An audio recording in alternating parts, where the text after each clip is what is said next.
The transfer portal window is closed. Of course, for teams whose coaches left, they can still move.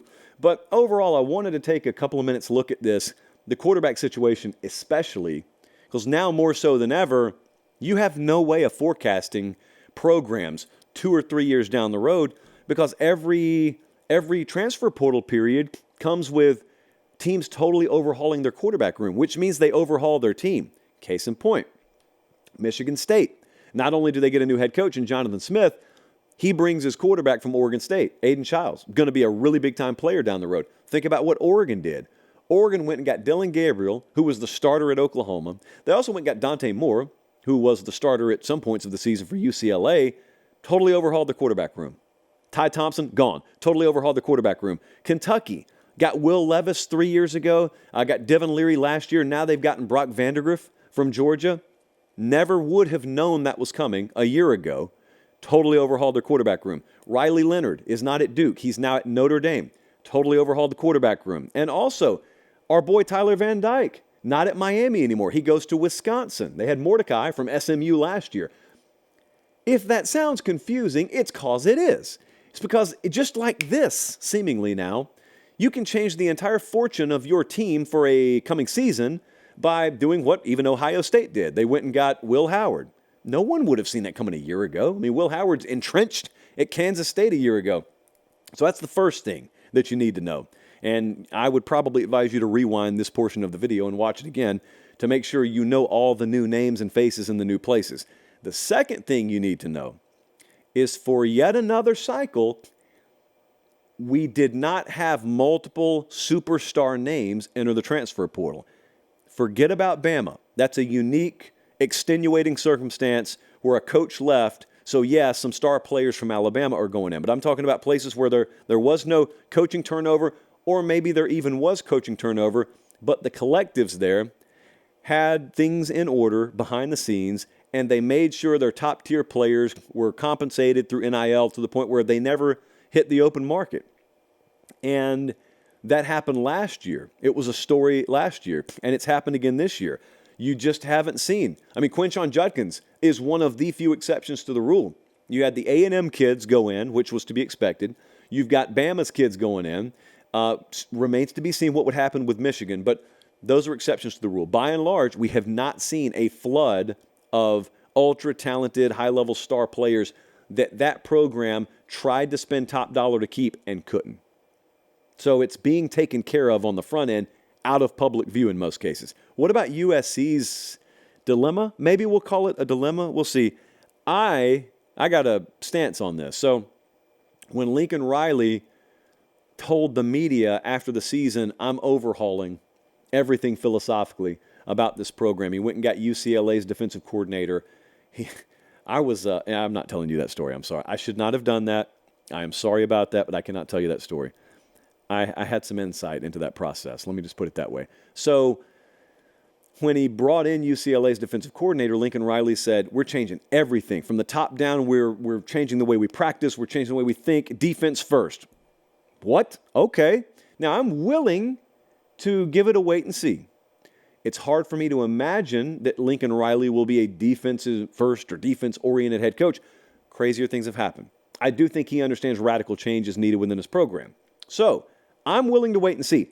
But if I was more skeptical, I would say they're not replacing talent for talent. Corey Foreman was gone. Has he underachieved there? Yeah. But formerly, that was one of the top players in the country. Damani Jackson, gone. Cornerback.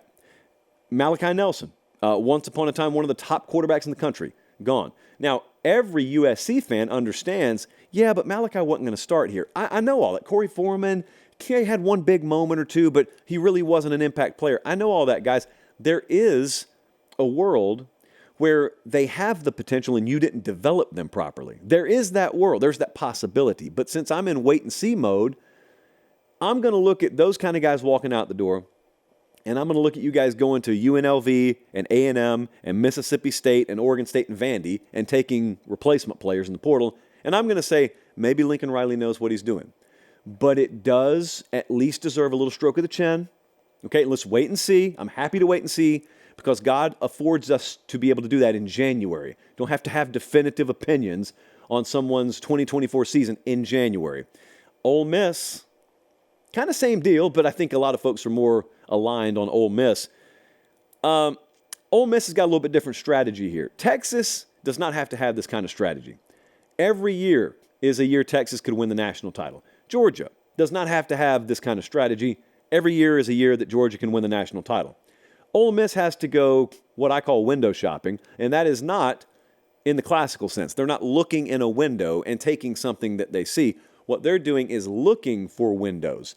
2024 is a window for them. They've circled it. Schedule is pretty advantageous, and they've gone all in on the portal to put together a team that can compete for a national title in 2024. They've got the number 1 defensive lineman, number 2 edge, number 3 linebacker, number 4 wide receiver. They've taken 7 blue chippers out of the portal. They've done good in recruiting as well. Jackson Dart's back, one of the most filthy receiver rooms in all of college football. Ole Miss will be a legitimate contender this year.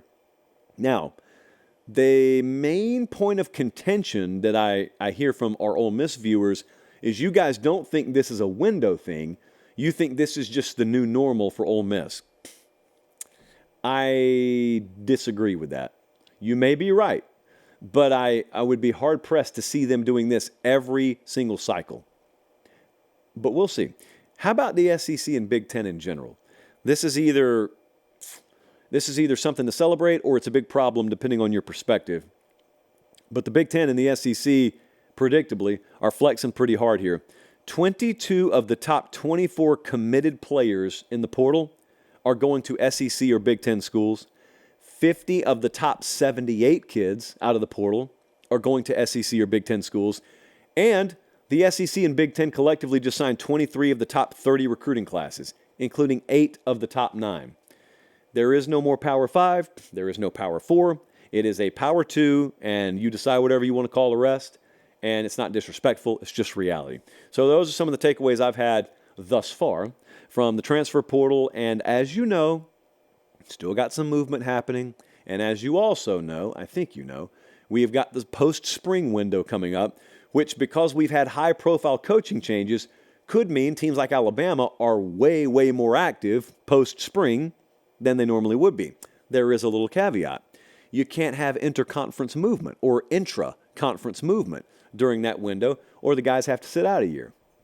Isn't that a fun little caveat that I don't think most folks realize right now? So yes, challenging.